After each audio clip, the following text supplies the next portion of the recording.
Hi friends, welcome to Hema's kitchen. నేను ఈరోజు మీకు నేర్పించబోయే రెసిపీ పూరీలోకి ఎంతో టేస్టీగా ఉండే ఆలు కర్రీ. సింపుల్ అండ్ ఈజీగా మన ఇంట్లో ఎలా చేసుకోవాలనేది చూపిస్తాను. అదే హోటల్ స్టైల్లో ఎలా చేసుకోవాలనేది ఇంకో వీడియో చేసి పెడతానండి. ఇదైతే మాత్రం జస్ట్ ఆలుతో ఎలా చేసుకోవాలని మాత్రం చేసి చూపించాను. ఈ కర్రీ పూరీతో పాటు దోశల్లో కూడా చాలా బాగుంటుందండి. అయితే సింపుల్ అండ్ ఈజీగా ఎలా చేసుకోవచ్చో వన్ బై వన్ ఫాలో అవుతూ చూడండి.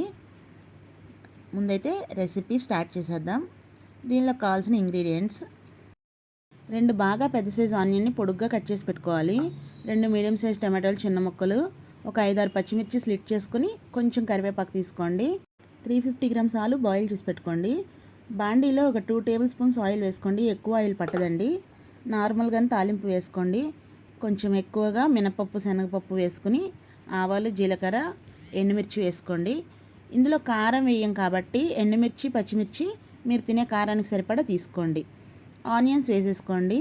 ఈ కర్రీకి అస్సలు ఆయిల్ ఎక్కువ అనేది మాత్రం వేయొద్దండి. ఎంత తక్కువగా వేసుకొని దగ్గరుండి చేసుకుంటే అంత బాగుంటుంది.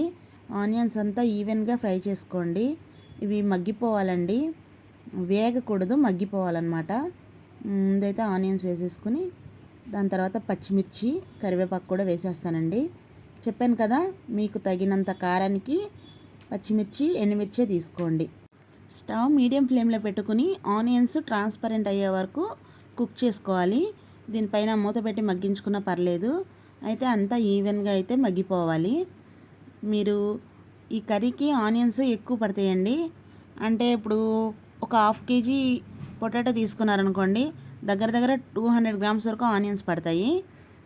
మీరు రెస్టారెంట్ స్టైల్లో చేసుకోవాలి అంటే క్యారెట్, బఠానీ, కాబూలీ శనగలు కూడా యూజ్ చేసుకోవచ్చండి. అయితే ఆ ప్రాసెస్ వేరే ఉంది, ఆ వీడియో ఇంకోసారి పెడతాను.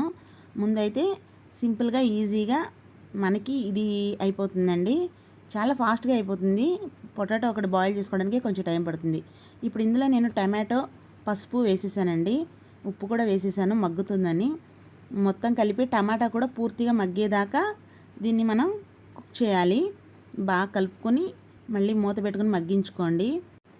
దీన్ని సిమ్లో పెట్టేసి మూత పెట్టేసి ఒక 5 నిమిషాల పాటు అయితే కుక్ చేస్తాను.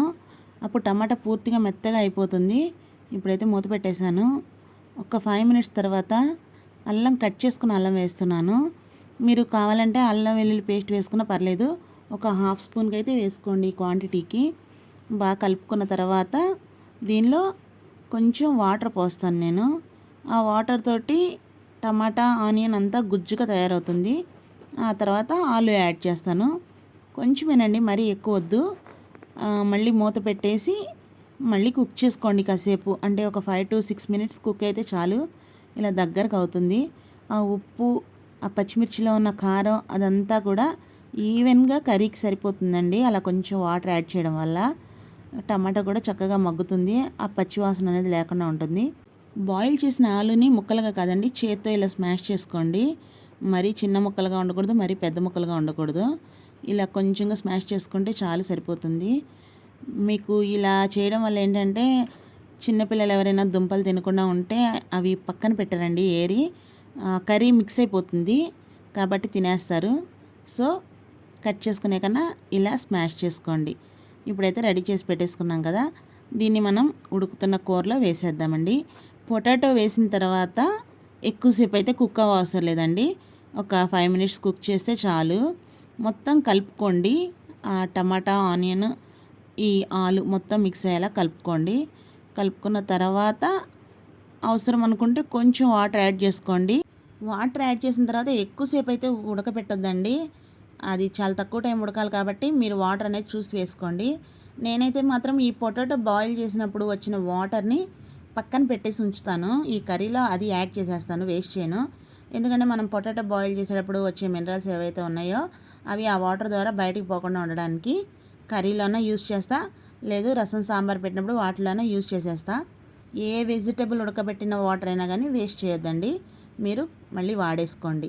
ఇవి పొటాటో ఉడకబెట్టినప్పుడు తీసిన వాటర్ అండి, అవి వేసేస్తున్నాను. సరిపోతాయి, మరీ ఎక్కువ అవ్వకుండా. కూర మొత్తం బాగా మిక్స్ చేసుకోండి. మిక్స్ చేసుకున్న కరెక్ట్గా 5 మినిట్స్ కుక్ అయితే చాలండి. మనకి పూరీలోకి కర్రీ అయితే రెడీ అయిపోతుంది. మీరు అల్లం ఇష్టపడకపోతే అవాయిడ్ చేసేసేయండి, దానివల్ల ప్రాబ్లం లేదు. అయితే గరం మసాలా మాత్రం ఈ కర్రీకి యూజ్ చేయొద్దండి. జస్ట్ వేసుకుంటే అల్లం వెల్లుల్లి పేస్ట్ వేసుకోండి, లేదంటే అల్లం కట్ చేసి వేసుకోండి.